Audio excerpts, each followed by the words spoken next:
Hello, hello, hello, everyone. Welcome to the Eternal patch breakdown and Eternal news. We're going to be talking about the new upcoming set, Bastion Rising. We're going to be talking about the Eternal Celebration coming up this week, and that's actually the first thing that I want to be talking about today. So, the Eternal Celebration is this week, coming up or next week rather, starting tomorrow, but moving all the way through the 31st. There are going to be a number of different things happening in celebration of many years of Eternal. It's going to be an absolute blast. One of the things that is happening is that starting very soon, all of the cards are going to be free. So as the celebration begins, basically crafting and destroying cards will be completely disabled, and any cards that you acquire from packs you will still keep, but in general you can just play with any card that you want.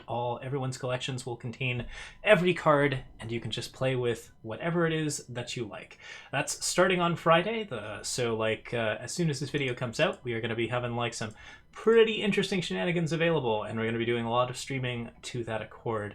You can find me, of course, on Twitch at 7 p.m. PSTs, and I feel, as always, if you are interested in the stream, you can always head over there, subscribe. I'm also on Patreon and YouTube.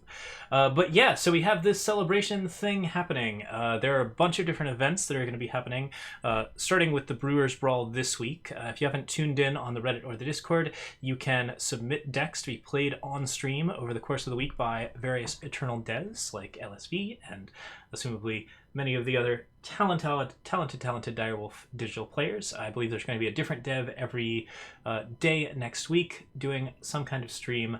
So if you're interested, you can submit decks according to the various themes that are on the Reddit. Go ahead and check that out if you're a deck builder who wants to see their decks shown off. We'll also probably be doing a deck doctor on, I believe, Sunday. Let me double check that. Yeah, that should be right, Sunday. So we will be setting up our own deck doctor, and if you have a deck that you have built with your complete collection of cards that you want us to show off, we will also have a complete collection of cards with which to play it. Although I think we have a complete collection now, so as far as that goes. In addition, there are giveaway packages. We have applied for one, and hopefully we will get one, and there will be giveaways on stream. So yeah, should be a lot of exciting stuff happening. I haven't actually checked my mail to see if I have it yet, but I'm pretty confident that it'll come through. So in addition, there's a bunch of other stuff happening. Starting on Friday, there's going to be a Heroes Uprising event, or a Heroes event, where basically everyone starts with 31 health. Your decks can only contain singleton cards, and similar to previous Heroes events, you can assign a particular hero to your deck of your deck's colors and call it using 2 power as a basic ability. So you'll be able to put that card into your hand and play it with a special ability that you choose basically by discovery. So you'll get a choice of 3 different options to buff up your hero, and then you play that hero out and have yourself a time. It's going to be a real adventure, to be sure. So I love Heroes events. Commander is just a great time in Eternal, and this is obviously a really, really fun one to be doing. So that's definitely one of many things that you can do in addition to playing Throne with all of the cards that you want. The other thing that's going to be happening is there is going to be a draft event, and let me see exactly when that starts. During the entire Eternal Celebration. So starting on Friday, all draft queues will exclusively feature 4 packs from the first set of Eternal, the Empty Throne, meaning it's going to be a Set 1 draft. Set 1 draft is a really good format. It is a lot of fun to play. I broke my teeth originally on Eternal Set 1 draft, and it was honestly, in my opinion, the most fun draft format I have ever played. If I were comparing all of the draft formats from all of the different card games, that is number 1 up there with I think Alara. I can't remember which Alara. I really liked the 5-color Alara format in Magic. But it is just an amazing draft format. It's a ton of fun. Basically, Set 1 Throne Draft is absolutely amazing. And this is also a great way to build your collection. So if you want to invite somebody in to enjoy the game, not only will they be getting Set 1 packs, which are really, really useful for their entire draft experience, but they'll also have access to all of the other cards to see all of the cool things that Eternal is about. So this is a good time to invite your friends in and have a little bit of fun. There's a lot of really, really cool stuff to be happening there. So this is going to be a ride, basically. There's a lot of really interesting stuff happening, and I think that's going to be a pretty wild time. I'm sure there may be more announcements to come regarding the Eternal Celebration, but the main catch is 23rd to 31st, all cards free, throwback drafts, heroes events, and finally, like, just all sorts of available shenanigans and giveaways on Twitch, which if you are following us, then you're definitely going to see some things, most likely. Okay, so that's the later announcement, or that's the older announcement. This has been in the works for about a week. We've been slowly getting trickles of information. The newest announcement is that there's also a new set coming. It's not coming just yet, but it is going to start getting spoiled over the course of the next week, and we, of course, are going to be covering the cards as they come out. The mini set is called Bastion Rising. It's going to be a small campaign style setup where I don't believe it's going to be a story campaign. It's just going to be a bunch of new cards that tell some sort of mild story. The story appears to be related to a relation of Diogo Malaga, Okessa Malaga, and also a tower that never ends in a dimension that is slowly being consumed by shadow. It's a really interesting looking set so far, and it's called, of course, Bastion Rising. Let's take a look at the first card from that right now. We also have 3 others. Fall of House Roa. Fall of House Roa is a 0-cost double shadow. Fall of House Roa's cost is increased by your health while it's in your hand, so if you have 20 health, it costs 20. If you have 1, it costs 1. Your unit gets +2/+2 deadly and lifesteal this turn, and notably, if you have some way to play it from your void, it will cost 0, which is super cool. If you have some way to warp it per chance off of the top of your deck, you can get some pretty wild effects from that, and I think that's probably a really, really good thing to be trying to do in Throne, is to put it on top of your deck and then warp it out, because it gives you quite a bit of a bonus. So +2/+2 deadly and lifesteal. Deadly is not necessarily a skill that you super need here, especially since this is not a fast spell, but it does mean that most of your cards will be unblocked, and because all of those cards have lifesteal, you can attack with them fairly freely, knowing the fact that you are going to be getting all of that health back and not really dealing with any sort of major issues on that front. It's a great way to basically replenish your health, which is really only castable if you have low health in the first place.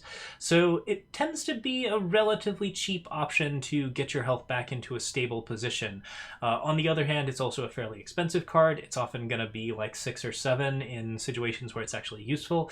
Typically, like in the space between like 5 and 0 health, you will often be at 5 and then you will be dead. So like this is something where the cost of the card is more useful the more in danger of just immediately dying that you are, which makes it proportionally like slightly less good of a card in those respects. On the other hand, if you have ways to warp it or play it from your void, you can get it for cheap, which is super, super cool, and I think that's going to be a lot of fun.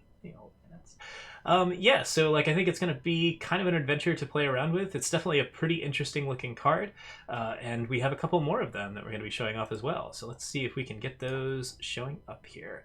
All right, next up is Beacon of the Reach.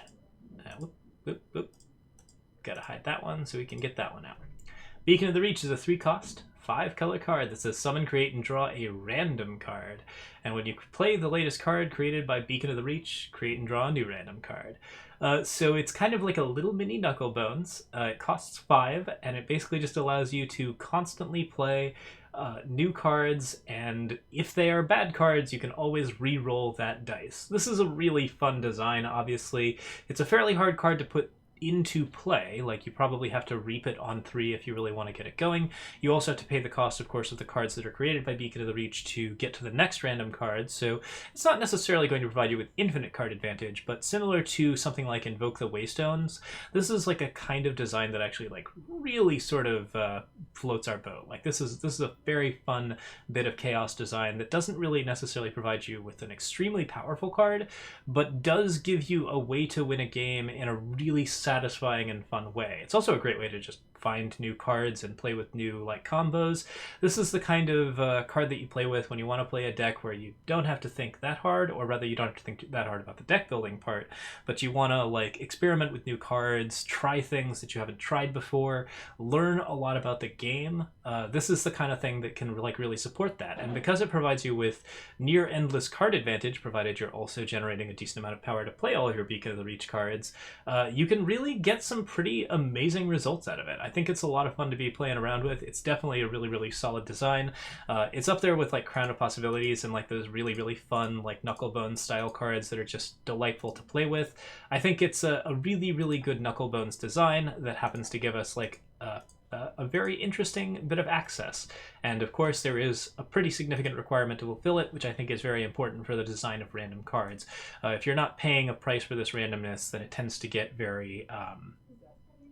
it feels a little unfair, basically, because like randomness can certainly determine the course of the game, but if you actually did something to set up the randomness, then like it's then on your opponent to have established their own advantages to deal with your random strategy, which, yeah, you know, generally good design.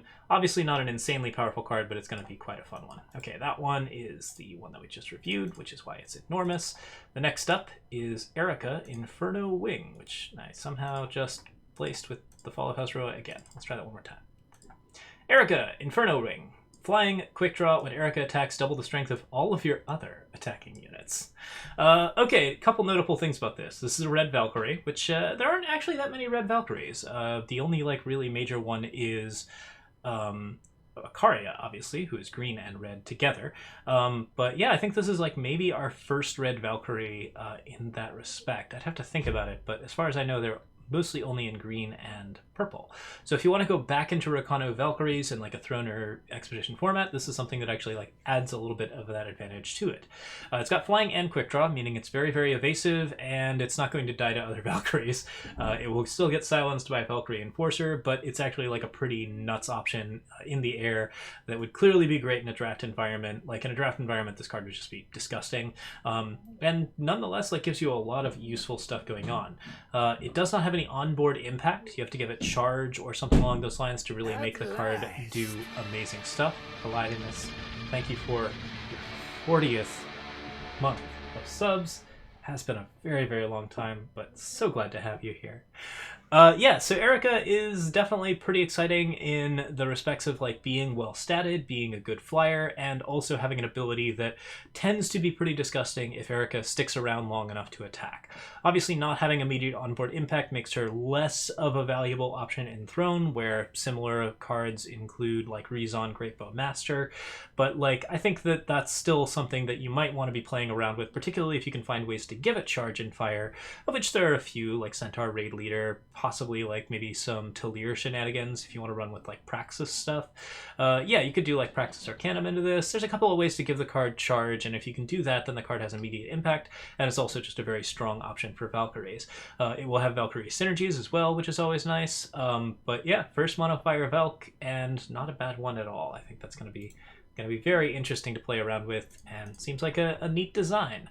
I would not say that this is like the spike card of the set, but it is a really interesting big Timmy flyer. So it's designed to be fun to play and big and exciting. It may not necessarily be designed to win games, although it should be very good in Expedition nonetheless. Pumpworks Monstrosity, 5-cost 0/0 that has +1/+1 for every 10 cards in your deck. This is, I believe, the first card that will reward you for having an 150 card deck. There have not been any previously.